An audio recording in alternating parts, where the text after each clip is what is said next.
जालना कृषी उत्पन्न बाजार समितीतील व्यापाऱ्यांनी बेमुदत बंद पुकारलेला आणि त्यामुळे शेतकऱ्यांचं मोठे हाल होत आहेत.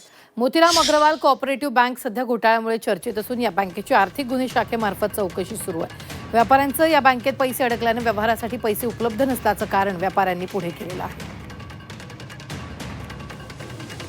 कि बाजार समिति जो यहाँ के व्यापारियों ने जो बन रखे, जो मर्चेंट बैंक का जो घोटाला है, वो घोटाले से हमारे कामगार को लेना देना है ना हमारे शेतकरी को लेना देना है। हम हाथ पे के लोग हैं, हम काम करेंगे तो खाएंगे। हमको आने जाने को 150 रुपये पेट्रोल पानी को लगता, कोई व्यापारी हमारे कामगार को 150 रुपये देता नहीं आने जाने को। अब ये काम भी बंद रखेंगे तो हमारा कामगार खाएंगा क्या?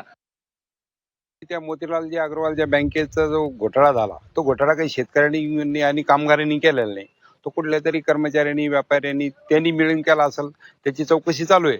आणि हा मोंढा बंद ठेवणं म्हणजे सध्या लग्न सराईमुळे शेतकऱ्यांना आता माल बाजारात आणावा लागतो. तो विकल्याशिवाय त्याचे लग्नाचे त्याचे कामं होणार नाही पुढं. आणि मजूर जे आहे की त्यांचं पोटच हातावर आहे, ते कामाला नाही आलं तर पोट भरेल कसं, हा विषय. आणि त्यांनी तो बंद करून त्यांचं काही साध्य होणार नाही. बाजार समितीने काही भ्रष्टाचार केलेला नाही, तर तो बाजार समितीचा ह्या लोकांना वेठीस धरणे हे चुकीचं आहे. शेतकरी म्हणून याचा आम्ही विरोधच करतोय. व्यवहाराकरता त्यांचे मर्चंट बँकेमध्ये खाते होते, जालना मर्चंटमध्ये. आणि सदर आता बँकेवर RBIचे निर्बंध आल्यामुळे सदर त्यांचे आर्थिक व्यवहार करण्यास त्यांना अडचण येते. त्यामुळे त्यांच्याकडे पैसे नाही आहे, त्या हिशोबानं त्यांनी बंदचं हे दिलं होतं. या बंदसाठी आज सकाळी बाजार समितीमार्फत किंवा शनिवारीच बाजार समितीने त्यांना पत्र देऊन सदर बंद न ठेवण्याबाबत कळविलेले आहे.